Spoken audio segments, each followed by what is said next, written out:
Sino yung nakita niyo na sa tingin niyo magaling? Para sa akin yung all-girl band. Ay, yung may nag-violin, di ba? Pwede na yung violin nyo? Apa. Okay, sige. Kayo na po sunod, ha? Tara na po. Okay. Good luck, guys, and God bless. Hoy! Ay, ang dami! Wow! What's the name of this group? The Flumaveran of Cuerdas. Ano yun?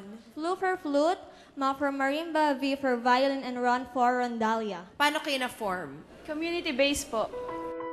Kaya po kami nabuo kasi yung school na pinanggalingan namin, kami po yung masasabi ko na pinaka-porsigido po. Parang yung eagerness po namin na matuto, nandun po talaga.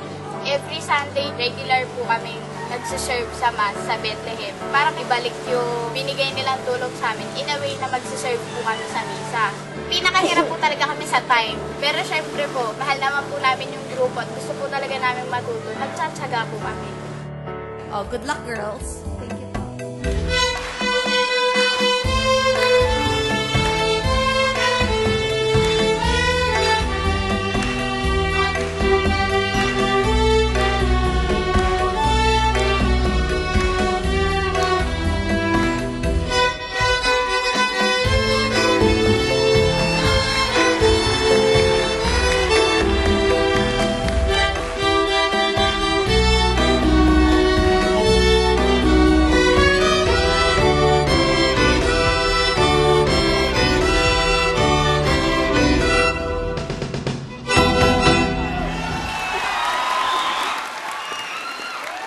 Kahit mahaba yung pangalan nyo, worth sabihin dahil ang galing nyo. Thank you po. Refreshing at nakakatuwa kayong panoorin.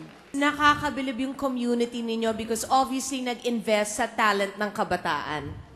Thank you po. You really performed very well. Seeing young girls like you playing the violin is quite different and refreshing. Thank you po. Ang hirap na nga tumugtog, may choreography pa.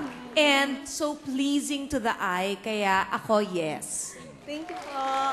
Ako rin, yes. It's also a yes. Thank you po! Galing, no? And for their age. Yeah.